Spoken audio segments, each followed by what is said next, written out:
Assalamualaikum warahmatullahi wabarakatuh.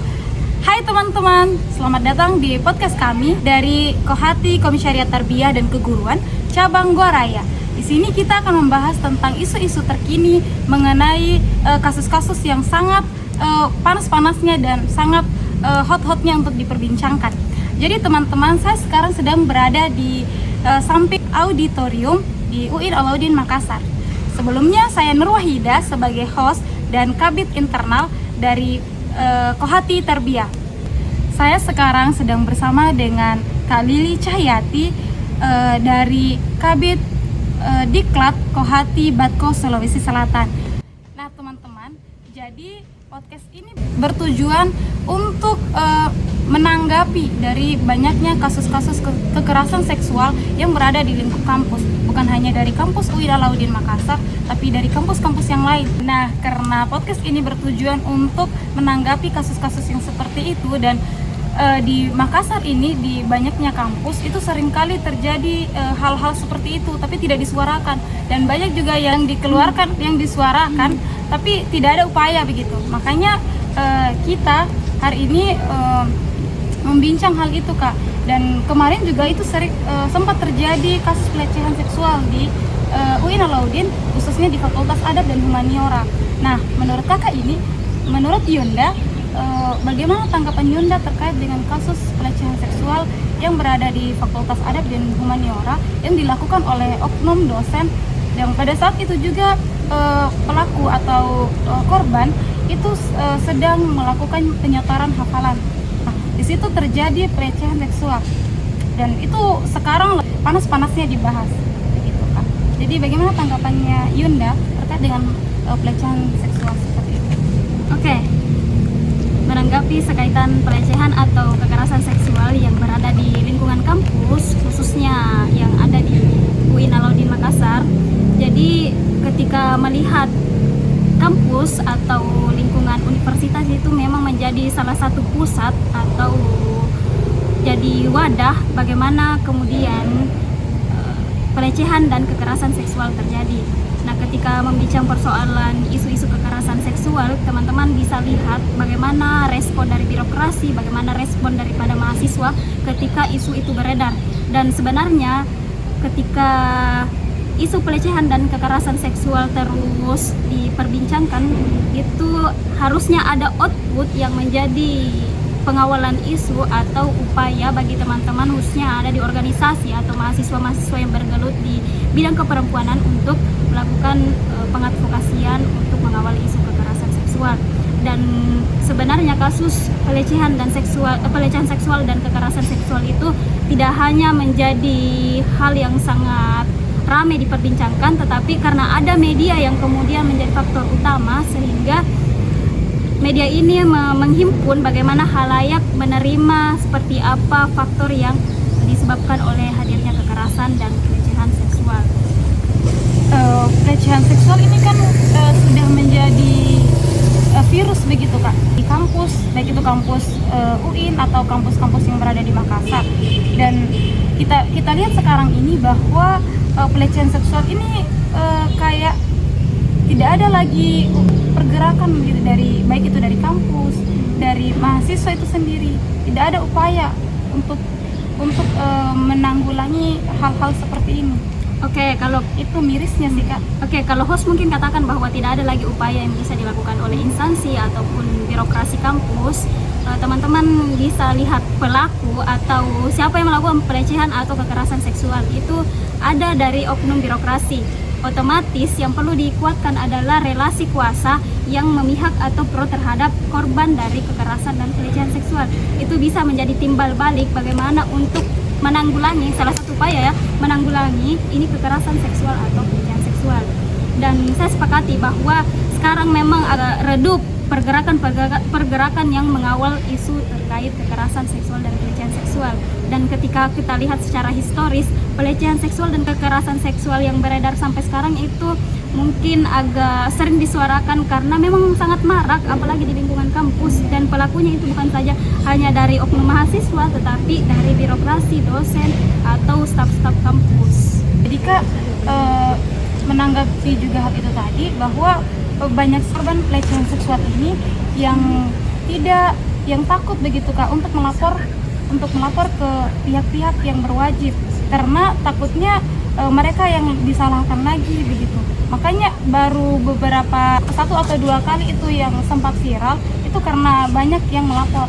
Jadi mungkin ada banyak lagi kasus-kasus pelecehan seperti itu tapi tidak digaungkan begitu Kak. Karena mungkin itu faktor takut atau bagaimana. Oke, menanggapi perihal bagaimana korban kemudian tidak bisa speak up, itu adalah salah satu faktornya karena ya individu pasti ketika teman-teman korban speak up, yang disoroti itu individu si korbannya, bukan si individu pelaku atau orang-orang yang melakukan pelecehan dan kekerasan seksual. Yang paling disoroti itu adalah korban, makanya ia tidak punya keinginan untuk melakukan pelaporan. Nah, kalaupun ada pelaporan teman-teman, pasti si pihak korban ini tidak dikawal dengan baik. Mungkin ada instansi atau yang bergelut memang di bidang penanggulangan kekerasan seksual dan pelecehan seksual, ketika mengawal isu tidak 100%. Jadi hak ataupun trauma daripada si korban itu tidak bisa teratasi dengan baik dan tidak mendapat sanksi atau tidak diberikan sanksi kepada pelaku, sehingga korban merasa tidak nyaman untuk melaporkan dan pelaku bebas-bebas saja, aman-aman saja untuk terus melakukan pelecehan dan kekerasan seksual karena lingkungannya memang mendukung untuk hal itu. Apalagi di ranah kampus itu sangat terbuka lebar bagi mereka untuk melakukan pelecehan dan kekerasan seksual karena relasi kuasa yang bekerja baik di lingkup organisasi maupun di birokrasi. Berarti sangat disayangkan ini Kak, kampus ini sebagai sumber ilmu pengetahuan yang kita juga tempat untuk kita belajar, tapi di situ juga kita sebagai objek begitu, objek untuk para oknum-oknum untuk melakukan hal-hal seperti itu. Dan sangat disayangkan juga bahwa kasus-kasus pelecehan seksual ini semakin merajalela dan maraknya karena tidak ada yang mendukung begitu. Dan tidak ada yang mendukung sih, sebenarnya banyak yang mendukung, tapi kita kayak takut untuk menyuarakan hal seperti itu karena mereka ya lebih berkuasa, punya kuasa ya tadi. Bagaimana sih juga dampak dari pelaku itu sendiri dan dampak bagi mahasiswa lainnya, khususnya mahasiswa yang perempuan Kak. Kan biasa itu mungkin pada pelakunya itu ada dampaknya itu psikisnya, mentalnya yang hancur, takut untuk keluar rumah, jadi terhambat lagi pada pendidikannya dia. Dan pasti itu mahasiswa lain ada rasa was-was. Jadi dosen kayak biasa itu dosen pembimbingnya laki-laki, itu takut untuk melakukan bimbingan, takutnya hal-hal seperti itu terjadi juga begitu. Bagaimana menurut kita Kak dampaknya seperti itu? Ya, menanggapi isu-isu mungkin yang lagi maraknya terjadi di lingkungan kampus, apalagi yang bimbingan atau yang sedang melakukan interaksi dengan dosen PA lah, dosen pembimbing dan sebagainya, itu memang sangat disayangkan. Ya, sepakat tadi bahwa host mengatakan sangat disayangkan ketika institusi pendidikan yang harusnya melahirkan bagaimana generasi-generasi para pendidik itu lebih care dan lebih peduli terhadap atau lebih sensitif terhadap gender, tapi malah mereka yang jadi pelaku. Dan betul sangat disayangkan. Namun ketika melihat bagaimana kondisi atau responsif sebagai mahasiswa perempuan terkait isu-isu atau merespon terkait isu-isu kekerasan dan pelecehan seksual, sebenarnya kita tidak bisa berbicara lebih jauh karena dampaknya secara internal ya pasti si korban akan memiliki trauma, kemudian mentalnya terpukul dan akan membatasi diri untuk berinteraksi di luar.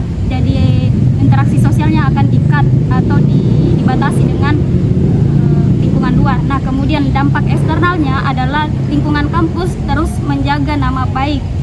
Jadi ini yang marak terjadi sekarang. Kapan ketika ada citra kampus yang buruk, otomatis terjadinya atau larinya ke pemimpin atau yang menjabat pada periode itu pada saat banyak isu atau masalah yang terjadi. Makanya beberapa institusi pendidikan mungkin menutup rapat ketika ada kasus-kasus apalagi mengenai pelecehan dan kekerasan seksual. Pasti nama baik kampus itu akan terus dijaga. Sehingga mahasiswa juga takut untuk melakukan bimbingan, untuk dekat dengan dosennya, apalagi itu dosen laki-laki. Ya bahkan bukan hanya perempuan laki-laki ya, sebagai mahasiswa, kita sebagai mahasiswa ini juga kayak was-was untuk dekat dengan dosen. Padahal sebenarnya itu baik, tapi ya karena banyak terjadi hal seperti itu, jadi kita jadi takut, jadi was-was untuk melakukan pendekatan dengan dosen. Bagaimana ini kita sebagai mahasiswa, perannya kita sebagai mahasiswa yang tahu akan hal itu, yang paham dengan itu, Kak, bagaimana perannya kita, Kak, sebagai mahasiswa, supaya itu kita tidak harus menjaga nama baik kampus, tapi kebenaran itu tahu oleh masyarakat luas. Bukan maksudnya kita untuk merusak citra kampus, tapi memang faktanya seperti itu, yang berada di kampus itu seperti itu, Kak. Gitu. Oke, merespon perihal solusi atau bagaimana upaya yang mesti dilakukan sebagai kaum perempuan ketika ada isu-isu kekerasan atau pelecehan seksual yang beredar. Sebenarnya begini, pelecehan dan kekerasan seksual yang terjadi di lingkungan kampus itu sudah berangsur lama atau sudah terjadi beberapa lama, dan untuk upayanya ketika kampus ataupun birokrasi tidak memberikan respon, ya minimal teman-teman mulai dari kesadaran individunya atau si korban ini merasa was-was atau memberikan penekanan kepada dirinya sebagai kaum perempuan bahwa tidak ada yang benar-benar menjadi ruang aman bagi kaum perempuan. Artinya, meskipun lingkungan kampus yang basisnya terkait pendidikan, terkait etika moral itu tidak menjadi jaminan bahwa kita ini merasa aman untuk berkeliaran di dunia kampus atau menempuh pendidikan di dunia kampus. Makanya perlu menetapkan atau memberikan prinsip terhadap diri bahwa tidak semua ruang itu menjadi aman untuk kaum perempuan. Itu yang perlu digarisbawahi yang pertama. Kemudian selanjutnya kita fokus bagaimana di proses pencegahannya, karena kalau sudah terjadi teman-teman, upaya yang perlu dilakukan adalah pengawalan isu atau melakukan pengadvokasian. Dan kalaupun instansi yang berkaitan dengan pengadvokasian tidak mengawal begitu intens, itu juga tidak bisa memberikan output kepada si pelaku dan si korban. Jadi tidak imbang, ada ketidakadilan bagi korban dan pelaku ketika pengawalan atau pengadvokasian yang dilakukan itu benar-benar tidak intens dan tidak tuntas. Jadi sebagai kaum perempuan ya lebih awal bagaimana teman-teman menetapkan atau memberikan prinsip diri bahwa semua ruang itu tidak aman bagi perempuan, makanya perlu waspada, perlu menjaga diri. Ketika ada pembatasan, teman-teman bisa memberikan pencegahan dini atau pencegahan lebih awal, bagaimana batasan si laki-laki berinteraksi kepada saya. Karena ketika di cross check ya secara historis itu sebenarnya pelecehan seksual dan kekerasan seksual terjadi itu tidak hanya berkaitan dengan siulan atau kekerasan pelecehan seksual secara verbal non verbal, karena pada umumnya itu sejarahnya mereka menganggap itu hanya sebagai bahan candaan. Dan sekarang teman-teman itu dijadikan sebagai kasus, sebagai pelecehan seksual ketika ada siulan dan perempuan atau laki-laki merasa tidak nyaman. Ketika misalnya nih host saya siul atau saya colek-colek dan si host merasa tidak nyaman, itu masuk kategori pelecehan seksual. Padahal sebelumnya secara historis itu tidak. Ini kan berbicara terkait persoalan bagaimana media, bagaimana lingkungan kita untuk menggiring bahwa definisi pelecehan seksual itu ketika ada rasa ketidaknyamanan yang dilakukan oleh orang-orang di sekitar kita, khususnya lawan jenisnya kita. Tapi kita masuk lagi pada kasus-kasus kemarin yang terjadi di Fakultas Adat dan Humaniora, bahwa bukan hanya siulan tapi pegang-pegang itu sudah tidak nyaman sekali ya, apalagi dia laki-laki dan ini korbannya perempuan. Itu sudah bukan hanya ketidaknyamanan lagi yang terjadi begitu, itu sudah di luar dari batas kenyamanannya kita begitu, Kak. Jadi kayak ya memang itu sudah tidak wajar lagi ketika ada yang pelaku melakukan kekerasan atau pelecehan seksual yang kemudian dianggap agak fatal, apalagi khususnya yang diperbincangkan adalah pelaku dari UIN, apalagi kan di Fakultas Adat. Saya dengar juga isunya bahwa dia dipindahkan di Fakultas Dakwah dan Komunikasi sebagai dosen pengajar, jadi dipindahkan. Sekarang statusnya bukan lagi di Adat, dipindah ke Dakwah. Nah, melihat isu seperti itu, kita mainnya di persoalan relasi kuasa. Ketika ada kuasanya masih di atas atau dia memiliki otoritas akan hal itu, maka ia tidak akan dijadikan sebagai pelaku atau diberikan sanksi, karena dia akan terus diamankan oleh pihak-pihak yang melindungi para pelaku, apalagi kalau statusnya dia punya kuasa. Beda dengan mahasiswa, kalau mahasiswa yang kemudian melakukan pelecehan seksual akan besar kemungkinan mereka ini bisa diberikan sanksi lah. Kalaupun kau punya kuasa dan kau melakukan hal-hal yang dianggap di luar daripada kebaikan, otomatis kau akan dilindungi. Nah, itu mainnya relasi kuasa. Makanya penekanan saya tadi untuk memberikan feedback pada hal tersebut adalah kita mencari relasi kuasa yang pro akan kekerasan dan pelecehan seksual, yang mendukung bagaimana pencegahan kekerasan dan pelecehan seksual. Berarti sangat miris sekali ya Kak, ketika oknum atau pelaku itu dipindahkan lagi ke fakultas lain begitu Kak. Berarti seakan-akan ini pelecehan seksual dianggap enteng oleh pihak-pihak yang di atas begitu. Dan ketika dipindahkan, bisa jadi hal itu bisa terjadi lagi di fakultas lain.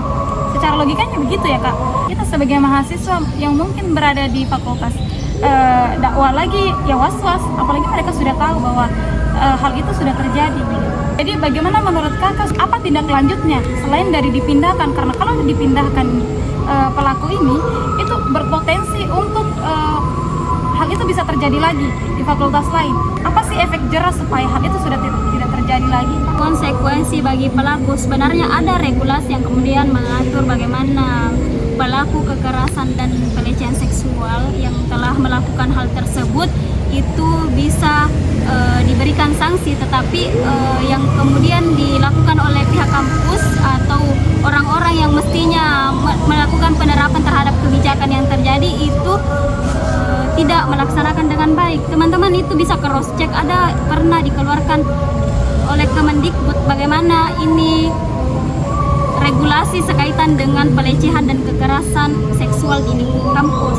Tetapi ketika tidak diterapkan dengan baik, ya seperti itulah jadinya. Jadi ketika mau bersandar ke hukum, sebenarnya ada yang bisa diberikan sanksi terhadap si pelaku, tetapi kita lihat dari aspek penerapannya, sejauh mana kampus atau sejauh mana teman-teman yang berada di lingkungan pengawalan atau pencegahan kekerasan seksual dan pelecehan seksual itu bisa menerapkan regulasi tersebut. Ketika regulasi itu diterapkan dengan baik, ya si pelaku ini bisa diberikan sanksi, bukan hanya sanksi sosial tetapi sanksi secara hukum. Jadi teman-teman, itulah tadi bincang santai kita mengenai kasus-kasus pelecehan seksual yang berada di lingkup kampus. Dari pembahasannya kita tadi bahwa kita sebagai mahasiswa ya harus berikan penanganan dan upaya yang kita lakukan, ya kita harus menyuarakan itu, kita harus bisa speak up terkait dengan hal-hal seperti itu. Dan kita juga sebagai mahasiswa yang khususnya perempuan, ya kita harus bisa menjaga diri kita harus punya prinsip seperti apa kita peran kita dan perilaku kita kepada dosen kita, kepada teman laki-laki kita, kepada orang-orang yang membuat kita tidak nyaman begitu. Mungkin itu saja perbincangan santai kita hari ini. Terima kasih kepada Yunda Lili Cahyati sebagai Kabid Diklat Kohati Batko di Sulawesi Selatan sudah memberikan inspirasi, ilmu pengetahuan dan tanggapannya terkait hal-hal ini. Assalamualaikum warahmatullahi wabarakatuh. Dadah. Salam-salam